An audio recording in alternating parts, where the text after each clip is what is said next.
ny mofinaina isan'andro atolotry ny mpitandrina rakotina valina maoly.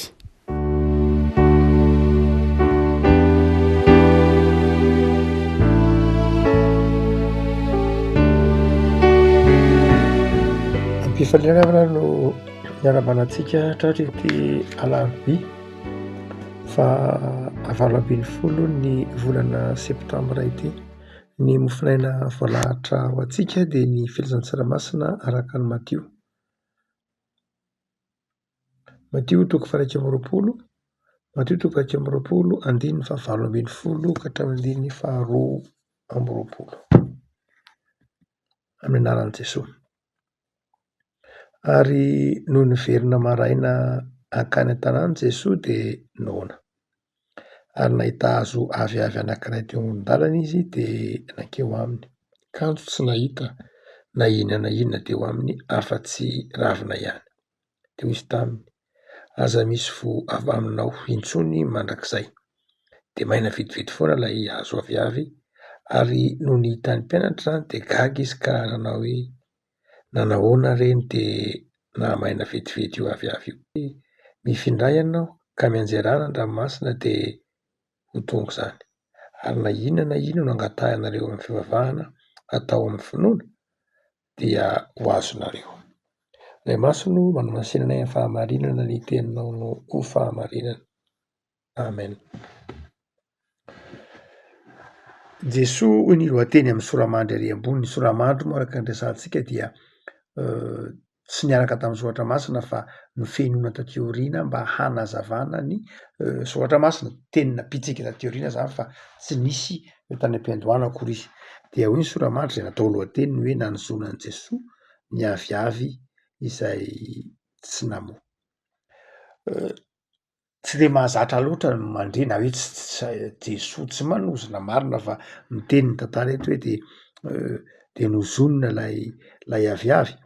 Fa tsy dia izay loatra, tsy dia lafiny hoe fanozonana loatra ny tiany Matio teneniny eto fa misy lafin-javatra manokana mihitsy.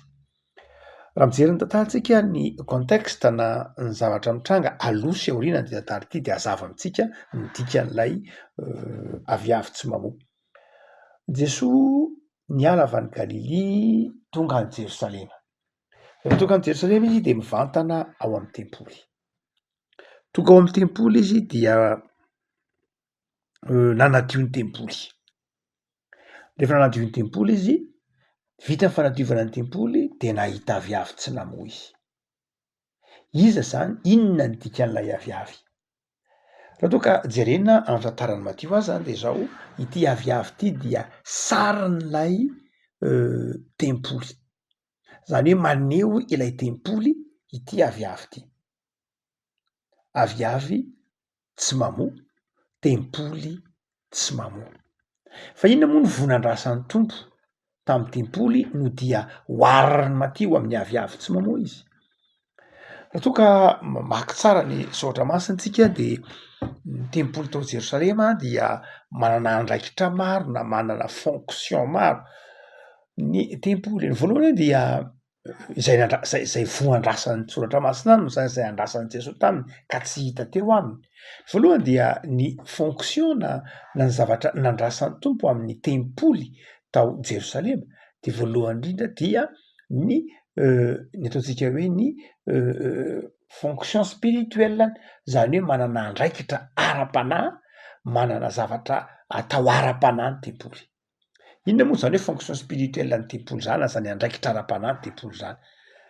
Mazava ho azy, mamerina ny olona ao amin'Andriamanitra, mitaona ny olona ho tia an'Andriamanitra, mitaona ny olona hanome voninahitra an'Andriamanitra, mitaona ny olona ho hanao zava-dehibe ny fivavahana sy ny fiderana amin'ny fisaoran'Andriamanitra. Moa ve izay ny hitan'i Jesosy tao amin'ity tempoly ity? Mivaliny tsia.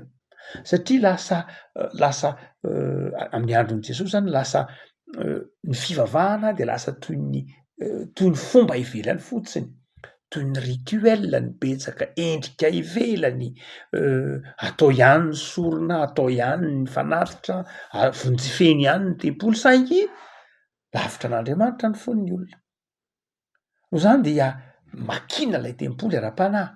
satria tsy tsapany Jesosy teo amy ty tempolo ty lay fanatrehan'Andriamanitra, tsy tsapan'i Jesosy teo amy tempolo lay fitiavan'ny olona an'Andriamanitra, fa fombafomba ara-pivavahana no hitan'i Jesosy tao amy tempoly. Ka nahatonga azy ny teny tafaroa hoe miatsara velatsi fotsy nareo, endriky ivelany. Mba ananareo ny lanitra tsy hidiry ny fanjakan'Andriamanitra, tsy hidiran'ny vahoakan'Andriamanitra. Tempoly na fivavahana zay tsy misy ninina stérile hoy zareo amy teny frantsay, tsy mitondra na inona ho an'ireo zay mpivavaka. Fa ny faharoa dia zay ny voalohany ara-panazany dia tsy nisy voa ara-panahy lay tempoly. Faharoa dia ataontsika hoe fonction sociale, ny tempoly dia manana andraikitra ny fivavahana zay atao anatin'lay tempoly zany dia manana andraikitra koa ny fivavahana ao amy tempoly, na lay tempoly dia manana andraikitra ara-tsosialy, mijery ny mahantra, mijery ny sahirana, mianatra ny olona, mampiombona, mampifandray, zany rehetra ny lanjan'ny tempoly na ny fivavahana ao amy tempoly dia manana zany andraikitra izany. Hitan'i Jesosy toa ve zany? Tsy hitan'i Jesosy zany fonction sociale ny asa atao anatin'ny tempoly zany, tsy hita tao zany. To communauté na fikambanana na mpino fanavakavaka ny tao amy tempoly tao Jerosalema, miavaky ery ny masina, miavaky ery ny tsy masina, miavaky ery ny jentilisa, ary tsy tafiditra anatin'ny tempoly akory aza ny mahantra, eny feno mpangataka eny am-bavahady, be de be no lay tempoly de nanjary tsy fanehoana ny mahatokana an'Andriamanitra sy mahatokana ny firenen'Israely fa firenena voazarazara, vahoaka voazarazara, zany no tao am'lay tempoly. No zany dia lay endriky le fivavahana tao amy tempoly, na lay fanompona tao amy tempoly, na lay fonction sociale nalay zavatra natao am'lay tempoly de zao tsy nisy ninina, tsisy fiantrana, tsisy misaratsaraka, fisamatsamana, fitokotokona, fitiavatena, zany ny fiolonolonana, zany no hita tao amy tempoly fa tsy nahavita ny azona ny hoe fiombonana, fifankatiavana, fifandraisana, fifanohanana, fifampitezana, tsy hita tao amy tempoly zany, tsy namoa izy. Ina koa ny andraikitry ny tempoly teo amy lafiny ara-toe-karena. Ny fitaovam-pivavahana tao amy tempoly na ny zavatra atao amy tempoly dia nanana antsoiny hoe fonction économique, zany hoe io zavatra io fietsiketsehana zavatra atao amy tempoly de nanana andraikitra ara-toe-karena koa. Tao amin'io tempoly tao Jerosalema io de nisy galerie tao ambany tao, amban'le tempoly ambany zany, dia misy tsena, misy fifanakalozana. Io tempoly io zany dia tsy hoe tsy mijanona amy lafiny ara-panahy ihany fa mampiodina toe-karena koa io, mampiodina fifanakalozana io, zany hoe misy fifampitsonjovana ao amin'io tempoly io. Indrisy inona no hitan'i Jesosy tao am'le tempoly? Tsy fahamarinana, fahalovana, fitadiavam-bola ho an'ny mpanan-karena, zany zavatra hita tao amy tempoly, fanambakana, zany no hita tao amy tempoly tao Jerosalema ity. Tamy lafiny ara-toe-karena de zao tsy nampandeha lay toe-karena mba hivelarana, tsy nampandeha ny toe-karena mba hahatonga ny olona afaka hisitraka ny harenany men'Andriamanitra, fa izao fifanambakana, fifanararotana, zany no hita tao am'ty tempoly tao Jerosalema ity. Tsy nisy voa hitan'ny tompo, avy tsy mamoa. Ngaza ihany, ny tempoly dia raha ny tokony ho izy koa amy testamenta taloha dia manana ataontsika hoe andraikitra amin'ny lafiny ara-kolotsaina. Lafiny ara-kolotsaina, identité ohatra. Zany hoe ny maha izy azy ny zanak'Israely dia ivony zany ao amy tempoly. Ny tempoly dia fototra voalohany indrindra maneho ny maha izy azy ara-kolotsaina, ara-pomba ny zanak'Israely. Saingy zany ve ny tempoly? Tsy zany ny tempoly tamin'ny andron'i Jesosy. Lay very lay ataontsika hoe maha izy azy ny zanak'Israely. Raha ny tempoly no jerena tamin'ny andron'i Jesosy, lasa ny fomba maro samihafa, lasa ny fangaro, very ny fifandraisana, very le kolotsaina raha zay ny azo ilazana azy. Lay fonction culturelle izay nataony ny fitaovam-pivavahana zay natao tao amy tempoly dia niova very. De amy lafiny ara-politika de zao ny tempoly dia ivony fahefana ny tempoly. Ivony fahefana ny tempoly tamin'ny andron'ny Jesosy, tamin'ny testamenta taloha, fa amin'ny andron'i Jesosy de zao io fa simba lay tempoly, lasa niandany tamin'ny politika am'mpanjana tany ny mpitondra vavahana sasany tao amin'ny tempoly, lasa politika zay tsy mitondra fampandrosoana tao amin'ny tempoly tamin'ny andron'i Jesosy fa politika zay miandany tamin'ny fanjanahantany na politika nitsindry azo lena, politika manambaka, politika zay tsy mijery ny vahoaka tempoly zany dia tsy nahita vona inona na inona mihitsy tamin'ity tempoly ty Jesosy. Na ara-politika io, na ara-toekarena io, na ara-tsosialy io, na ara-kolotsaina io, na indrindra tamin'ny ara-panahy de tsy nahita vo tamin'ity tempoly ty Jesosy. Ary zay nahatonga azy nitemana hoe de tsy ahita vo, aza mahita vo aminao ntsony mandrakizay. Ary dia 400 taona teo aoriana, latsaka kely de zao rava ny tempoly. Tanteraka lay tenin'i Jesosy, tahaky ny tanteraka tamin'ity aviavy ty, rava lay tempoly ary tsy nisy intsony mandraky ty nenio. Le avako mametra-panontaniana raha ohatra ka mampitaha isika amy fiainantsika pino, mampitaha atsika amy fiainan'ny fiangonana, mampitaha atsika amy fiainan'ny communauté na ny fiombonana am'ty tempoly ty, moa ve ny fiangonana mamono vo andrasan'i Jesosy aminy? Moa ve isika pino mamono vo andrasan'ny tompo amitsika raha mitazana atsika ny tompo? Na mitazana ny fiangonana misy atsika izy, na mitazana ny fiombonana misy atsika izy, moa ve ahita zay vo andrasan'ny tompo amitsika?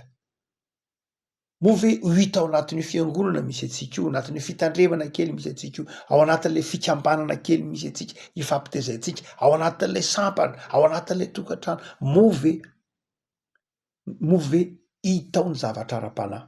Moa ve mamerina ny olona amin'Andriamanitra? Moa ve mitory ny filazantsara? Moa ve mitory an' Jesosy velona ka rehefa mijery atsika ny tompo, mijery ny fiangonana misy atsika, mijery ny fiainantsika dia ahita vo amitsika izy? Sa sanatria tsy mahita hoe fiangonana na tempoly na fikambanana kristianina na tokantrano kristianina mamoa vo ara-panahy, mamoa von'ny fibebahana, mamoa ny von'ny fifamelan-keloka, mamoa ny von'ny fiderana sy ny fifaliana amin'Andriamanitra. Hitan'ny tompo amitsika ve zany? Raha tsy zany de zao tsy mamoa ara-panahy tsika. Raha ohatra ka tsy mahatsiaro hoe mivoy ny fahatsaran'ny fifandraisana amin'Andriamanitra, mivoy ny filazantsara, mivoy ny fitiavan'Andriamanitra, mivoy ny mitory ny fahalebiazan'Andriamanitra, ny fahasoavan'Andriamanitra. Zany ny vo andrasan'Andriamanitra tamin'ny fiangonana. Fa ny faharoa de zao, moa ve hitan'ny tompo amitsika koa? Raha mijery ny fiangonana misy atsika izy, mijery ny tokantranontsika izy, moa ve hitan'ny tompo amitsika lay vo ara-tsosialy, lay vo ara-piarahamonina hoe io isika tsy misaratsara ka io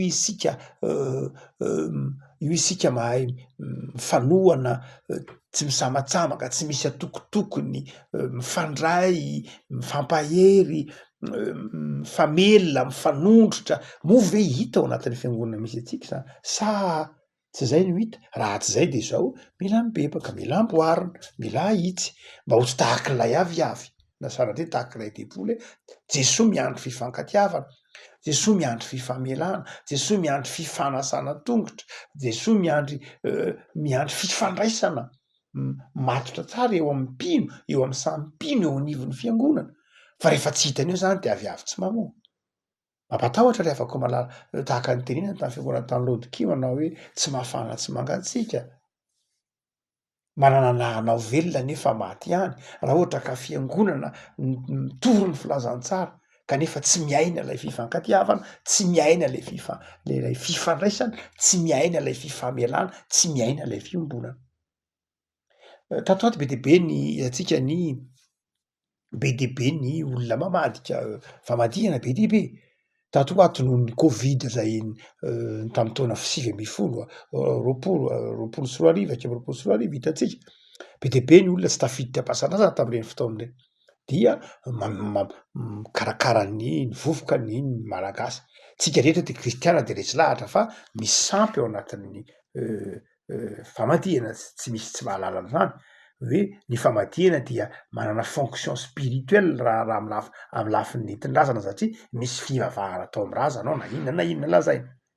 Fa izao nefany mety misy ihany olona sasany mety ho isika teo mandeha mamontsy famadihana tsy amy lafiny hoe fivavahana amy razana fa satria ny fivavahany ny famadihana dia manana fonction sociale, manana fonction économique, manana fonction culturelle ary dia zay mampamafy be azy indraindray ka mahatonga ny kristianina indraindray sahirana manohatra azy na mandrava azy satria ny famadihana dia mampifandray be zay le fonction sociale mampiombona indraindray raha manome repère ao anatin'ny famadihana no andrenesan'ny olona ny afatry ny ray aman-dreny zay ivona ny afatry ny ray aman-dreny ao anatin'ny famadihana am'izay fotoana zay dia tsy lay lafiny spirituel ihany no hitan'ny olona anatin'ny famadihana fa lay lafiny fonction sociale lay afatry ny ray aman-dreny lay fanajana lay fifandraisan'ny fianakaviana zany no lasa ao anatin'ny famadihana na mety koa hoe indraindray misy ataontsika hoe fonction culturelle lay identité le hoe indretytsika mianakavy